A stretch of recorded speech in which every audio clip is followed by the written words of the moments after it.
পৃথিবীতে একজন মানুষই শুধু জানতেন যে তিনি পৃথিবীতে কতদিন বাঁচবেন, সেটা হচ্ছে সাইয়েদনা আদম আলাইহিস সালাম। ওনাকে বলে দেয়া হয়েছিল উমরুকা আলফু সানা, তুমি পৃথিবীতে বাঁচবে 1000 বছর। কয় বছর? সাইয়েদনা আদমের সামনে অনেকগুলো রুহু রাখা হয়। সাইয়েদনা আদম বললেন, এরা কারা? আল্লাহ বললেন, এরা হচ্ছে নাসালুক, তোমার বংশধর, পৃথিবীতে তোমার পর এরা পৃথিবীতে আসবে। সাইয়েদনা আদম বললেন, আল্লাহ ওই যে একটা রুহু দেখা যায়, এটার নাম কি?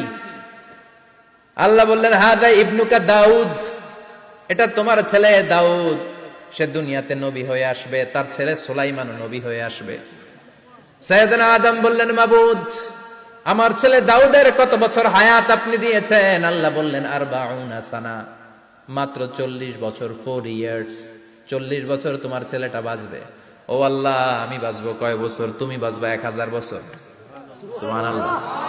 সাইয়েদনা আদম বললেন, মাবুদ, এত ফুটফুটে সুন্দর আমার ছেলে দাউদ, মাত্র 40 বছর দিলেন কেন? জিদ মিন উমরিহি, বাড়ায়া দেন। কি করেন? সুপারিশ করতেছে পোলার লাইগা কে? বাবা। আল্লাহ আপনি বাড়ায়া দেন। আল্লাহকে বাড়ানো যাবে না, লেখা হয়ে গেছে। রুফিআতিল আকলাম ওয়া জাফফাতিস সুহুফ, কলম তুলে নেওয়া হয়েছে আর কালি শুকায় গেছে, আর কিছু করা যাবে? সাইয়েদনা আদম বললেন, মাবুদ, আমার 1000 বছর কেন দিলেন?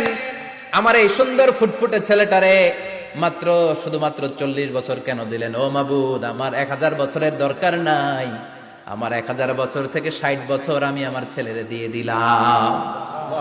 দাউদ আলাইহিস সালাম বাঁচবে 40 বছর, তো বাপ আদম যদি আরো 60 দেয়, 40 আর 60 মিলে কত হয়? 100। ভালো হিসাব বুঝে, 100। আর আদম আলাইহিস সালাম পেয়েছিলেন 1000 বছর, 60 কমে গেলে রইল কত? 940 বছর পৃথিবীতে থাকার পরে মালাকুল মাউত চলে এসেছে। কারণ এটা on time, the death will come on time, it never late, কখনো দেরি হয় না। আল্লাহ বললেন, লিকুল্লি উম্মাতিন আজালুন ফাইযা জাআ আজালুহুম লা ইস্তাখিরুনা সাআতান ওয়া লা ইস্তাকদিমুন। মৃত্যুর একটা নির্ধারিত সময় আমি বেঁধে দিয়েছি, অন টাইম, অন টাইমেই চলে আসে, 1 সেকেন্ড আগেও আসবে না, 1 সেকেন্ড পরেও আসবে না। 940 বছর বয়সে মালাকুল মাউত এসে হাজির, এসে বলল, জিইতু আন আকবাদা রূহাক, রূহ কবজ করতে আসছি।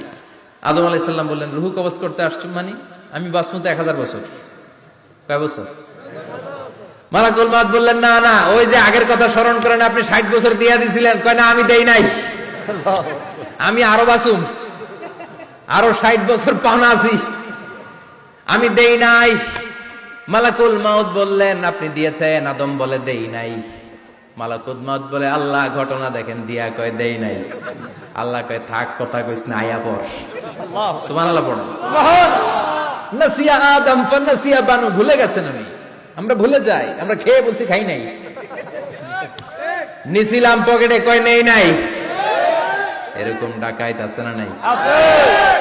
নাসিয়া আদম ফানাসিয়া বানু, বিশ্বনবী বললেন, আদম ভুলেছে তো তার সন্তানরাও ভুলে যায়। জাহাদা আদম ফাজাহাদা যুররিয়াতু, আদম অস্বীকার করেছে, তার সন্তানরাও অস্বীকার করে। সেদিন থেকে আল কিতাবা ওয়া শুহুদ, মানে লিখে রাখার সিস্টেম আর সাক্ষীর সিস্টেম চালু হয়েছে। সুবহানাল্লাহ পড়েন। সুবহানাল্লাহ। 940 বছর বয়সে মালাকুল মাউত এসে আদম আলাইহিস সালামের রূহ নিতে পারে নাই। উনি 1000 বছর যখন হয়েছে তখন এসে সাইয়েদনা আদম আলাইহিস সালামের রূহ কবজ করেছে। যেই দিন পৃথিবীর প্রথম মানব, প্রথম নবীর রূহ মালাকুল মাউত দুনিয়া এসে কবজ করেছে, ওই দিনটাও ছিল জুমাবার। সুবহানাল্লাহ, আল্লাহু আকবার।